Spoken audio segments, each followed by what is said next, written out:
يا جماعة ده السيفن سيسترز، وأنا هنا إيه اليوم اللي قبل الأخير ليا في إنجلترا، فرجعت تاني على برايتون. وبرايتون دي هنا لازم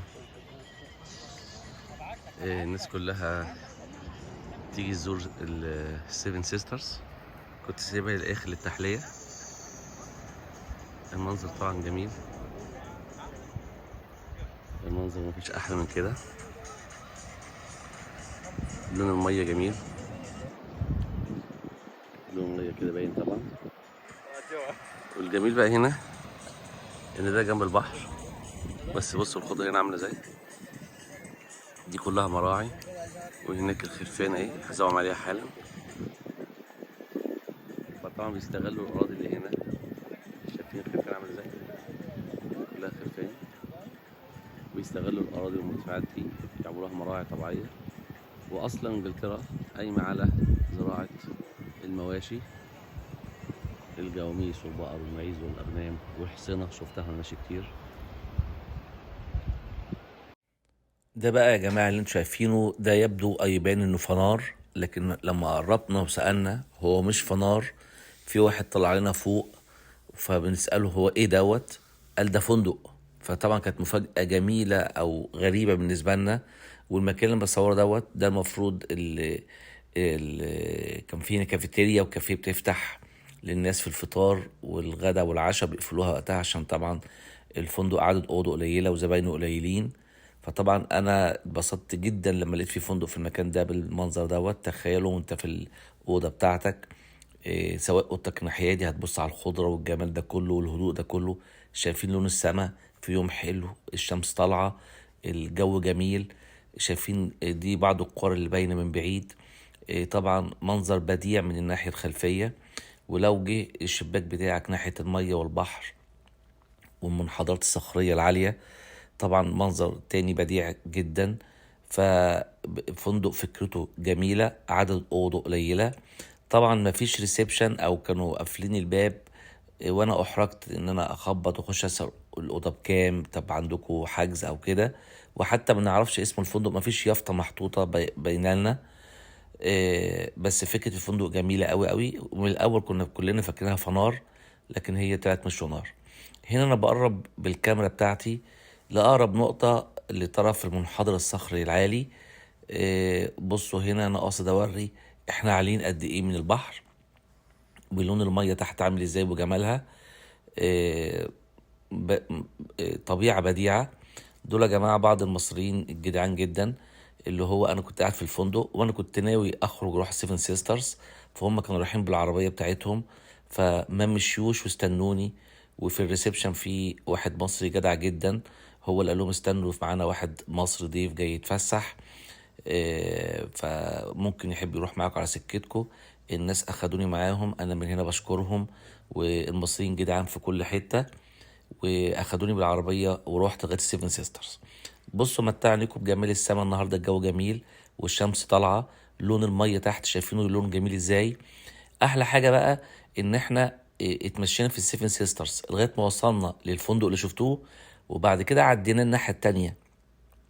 وكانت المفاجاه الجميله ان دي مراعي خضراء زي ما انتم شايفين، فيها زراعه وفيها تربيه مواشي، وممتدة لأقصى مدى. فمهما كان عندك وقت عاوز تقضيه تعالى هنا، قضي اليوم كله مهما تمشيت. المساحات ممتدة والمساحات مفتوحة، والجو كان جميل يوميها، مفيش شتاء مفيش سقعة مفيش هوا. بصوا طريق العربيات تحت عامل ازاي وشكله وجماله وشياكته. بصوا لون المية عامل ازاي. آه، مكان ممكن تطلع تقضي يوم تغير فيه جو، مودك تغير فيه. لو عندك ضغوط عمل ضغوط حياة، تيجي هنا تنسى الدنيا كلها وتفصل عن كل حاجة. انا شخصيا بحب النوع ده من السياحة. احنا اتمشينا، بصوا انا كده راجع من الناحية العكسية من الفندق.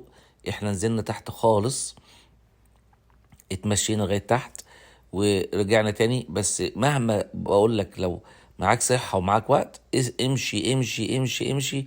الطريق مفتوح وأمان وجميل وحاجة بديعة. هنا في طريقي وأنا راجع عجباني أوي منظر الخضرة جنب المية. ان طبعا اللي في الذهن ان جنب البحر ما ينفعش نزرع، لكن زي ما انتم شايفين مناظر طبيعية قدامكم حقيقية. جو بديع، جو جميل. انا بحب النوع ده جدا من السياحة. بنظف عينيا، بغسل عينيا. الواحد بيفصل شوية عن ضغوط الحياة. فأنا بحب جدا النوع ده من السياحة. طبعا أنا عامل فويس أوفر ليه هنا حاجتين: قام الهوا شوية، وقتها كان الهوا مغلوش على صوتي قوي. الحاجة التانية إن أنا بنهج وأنا بتكلم، بنهج عشان طبعا ده احنا في مرتفعات، وبنتمشى، نطلع بعد كده ننزل بعد كده نطلع تاني.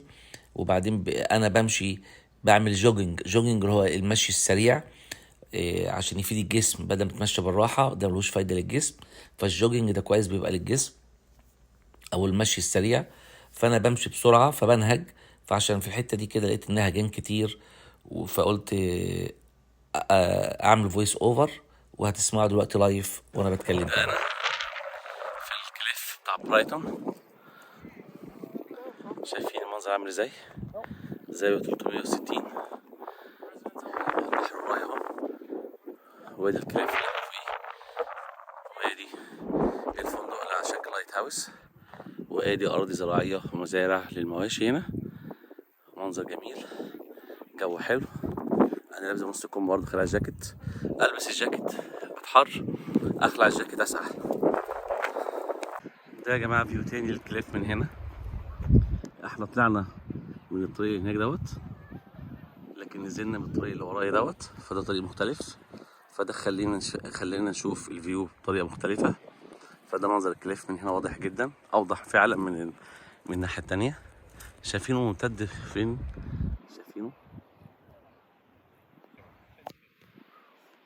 ده الكليف، منظر تاني للكليف من هنا، واضح جدا اهو.